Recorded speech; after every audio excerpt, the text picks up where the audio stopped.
Everyone, welcome to channel learn with ease. आज का topic है हमारा अकाउंटिंग रेशियोज का, जिसमें हम सॉल्व करेंगे क्वेश्चन नंबर 108 चैप्टर 3 डी के गोयल की बुक से, class 12 accounts. Online sessions, online classes अगर आप चाहते हो, इंटरेस्टेड हो, तो मुझे व्हाट्सएप कर दो इस नंबर पर अपना नाम और क्लास। आप मुझे फॉलो कर सकते हो Telegram channel learn with ease official, जहां पर आप अपने डाउट्स और कमेंट्स लिख करके भेज सकते हो। तो क्वेश्चन में दिया है कि आपको ऑपरेटिंग प्रॉफिट रेशियो और नेट प्रॉफिट रेशियो कैलकुलेट करनी है। तो इस क्वेश्चन से आपको क्लियर हो जाएगा कि इन दोनों में फर्क क्या है। ग्रॉस प्रॉफिट तो आपको समझ में आ गया कि सेल में से अगर हम डायरेक्ट कॉस्ट, जो आपकी परचेज है, ओपनिंग स्टॉक है, क्लोजिंग स्टॉक है, उनको सबको माइनस करने के बाद आपके पास जो सेल में से बचता है वो आपका ग्रॉस प्रॉफिट कहलाता है। लेकिन ग्रॉस प्रॉफिट में से क्या माइनस करोगे कि आपके पास ऑपरेटिंग प्रॉफिट है, और ऑपरेटिंग प्रॉफिट में से क्या माइनस करोगे या ऐड करोगे कि आपके पास नेट प्रॉफिट है। तो समझो, सबसे पहले आपके पास सेल है 8,30,000, रेवेन्यू फ्रॉम ऑपरेशन मतलब सेल। साथ में ही आपके पास रिटर्न इनवर्ड्स दिया है 30,000। रिटर्न इनवर्ड्स मतलब सेल्स रिटर्न, जिसे आप माइनस करोगे सेल में से, तो आपके पास आ जाएगी नेट सेल्स 8 लाख। 8 लाख की सेल आ गई।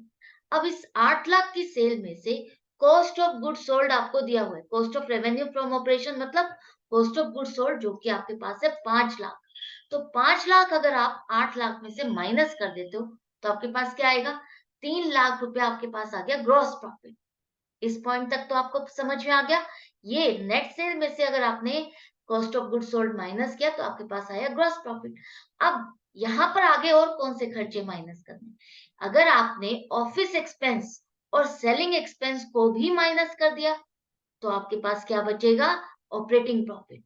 सिर्फ यही दो क्यों कवर करने, आगे की चीजें क्यों नहीं कवर करनी? तो सुनो, इंटरेस्ट ऑन डिबेंचर्स 12,000 हम इसमें से माइनस नहीं करेंगे, क्योंकि अगर आपने कैश फ्लो का चैप्टर कर लिया है, समझ लिया है, अगर आपने मेरी स्टार्टिंग की वीडियो इंट्रोडक्शन वाली देखी है या क्वेश्चंस को सॉल्व किया है, तो आपको समझ में आ गया होगा कि आपके बिजनेस में 3 तरह की एक्टिविटी होती है। एक तो फाइनेंस एक्टिविटी, दूसरी इन्वेस्टिंग एक्टिविटी और तीसरी ऑपरेटिंग एक्टिविटी।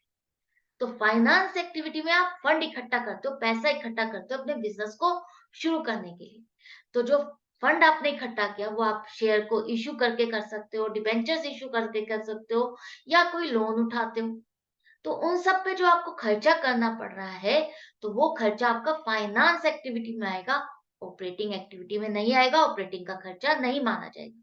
तो डिबेंचर अगर आपने इश्यू किया और उस पर अगर आपको इंटरेस्ट देना पड़ रहा है, तो वो आपका ऑपरेटिंग एक्सपेंस में कवर नहीं होगा। करेक्ट? तो ऑपरेटिंग एक्सपेंस में कवर क्या होगा? ऑपरेटिंग एक्सपेंस में वही सारे खर्चे कवर होंगे जो डायरेक्टली आपके बिजनेस से रिलेटेड है। या तो आप ट्रेडिंग कर रहे हो या मैन्युफैक्चरिंग कर रहे हो, तो उस बिजनेस में, उस बिजनेस को चलाने के लिए जो आपने ऑफिस खोला है, ऑफिस में जो आपका स्टाफ बैठा है, उस स्टाफ की जो सैलरी दे रहे हो, ऑफिस का रेंट दे रहे हो, और अपनी सेल को प्रमोट करने के लिए जो आपको डिस्ट्रीब्यूशन एक्सपेंस करने पड़ रहे हैं, पैकिंग का खर्चा करना पड़ रहा है, कार्टेज देनी पड़ रही है, प्रिंटिंग एंड स्टेशनरी, जो ये सारे खर्चे आपके नॉर्मल बिजनेस को करने के लिए चल रहे हैं, जो आपको सेल करने के लिए करने पड़ रहे हैं, वो सारे खर्चे आपके ऑपरेटिंग एक्सपेंस में कवर होंगे। करेक्ट? आई होप आपको अच्छे से समझ में आ गया। इसके बाद लॉस बाय एक्सीडेंट क्यों नहीं होगा कवर? लॉस बाय एक्सीडेंट 24,000 हम इसको यहाँ पर माइनस नहीं करेंगे, क्योंकि ये रूटीन का खर्चा नहीं है आपका।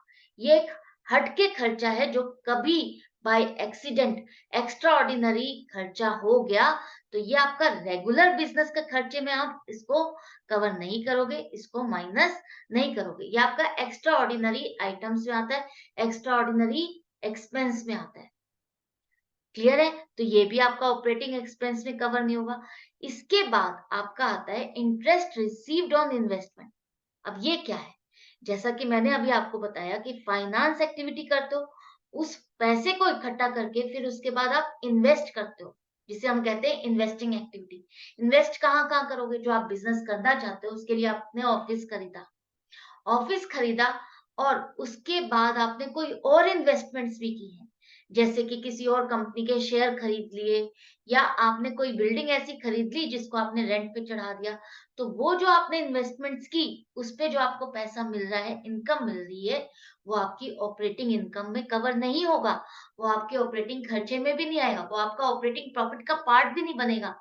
वो आपका क्या है, इन्वेस्टिंग एक्टिविटी है। इन्वेस्टिंग एक्टिविटी करने की वजह से आपको जो इनकम का मिली है, वो आपकी ऑपरेटिंग में नहीं आई।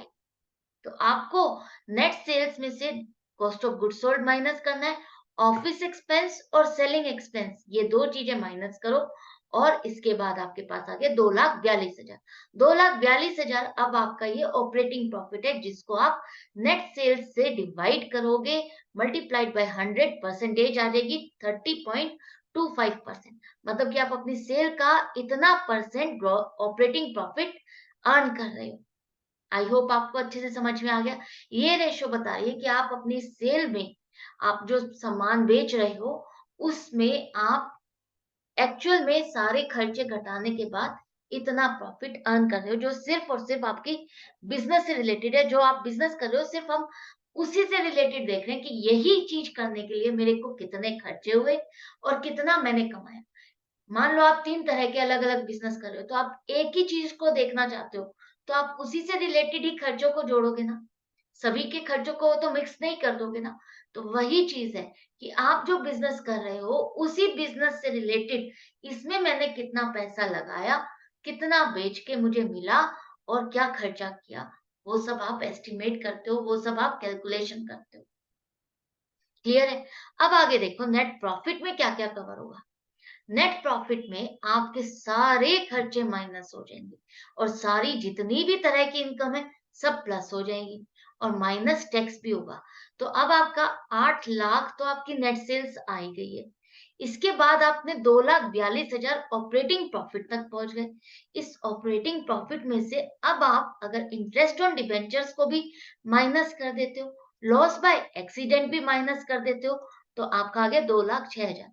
और जो ये आपको एक्स्ट्रा इनकम हो रही है 10,000, इसको आप प्लस कर दो, तो 2,16,000 आपका नेट प्रॉफिट आया।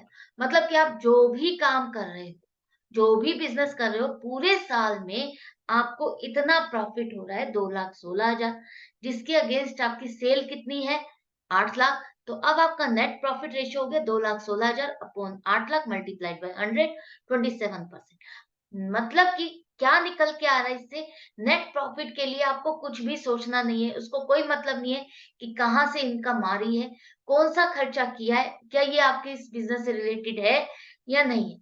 खर्चा है तो माइनस कर दो, इनकम है तो प्लस कर दो। नेट प्रॉफिट में कोई टेंशन नहीं। सिर्फ और सिर्फ ऑपरेटिंग प्रॉफिट कैलकुलेट करते हुए आपको देखना है, समझना है, और जीपी तो अब आपको समझ में आ ही गया है। ग्रॉस प्रॉफिट आप उसमें गलती करोगे ही नहीं कि उसमें हमें सिर्फ और सिर्फ डायरेक्ट एक्सपेंस कवर करने हैं जो आपके ट्रेडिंग में आते हैं। ट्रेडिंग अकाउंट बनाते हुए जो-जो आप खर्चे इंक्लूड करते हो, वही खर्चे आपको माइनस करने हैं। तो ये क्वेश्चन था, सिंपल था। आई होप आपको अच्छे से समझ में आ गया। आप इस चैप्टर के एंड तक पहुंच रहे हो। आई होप आपको सारी रेशियोज अब बहुत इजी लग रही होंगी, कोई डाउट नहीं रहा होगा, कोई फॉर्मूला आपको रटना नहीं पड़ रहा होगा। अब तो आपके सारे क्वेश्चंस टिप्स पे होंगे। तो मिलती हूँ नेक्स्ट वीडियो में नेक्स्ट क्वेश्चन के साथ। I hope, goodbye and take care.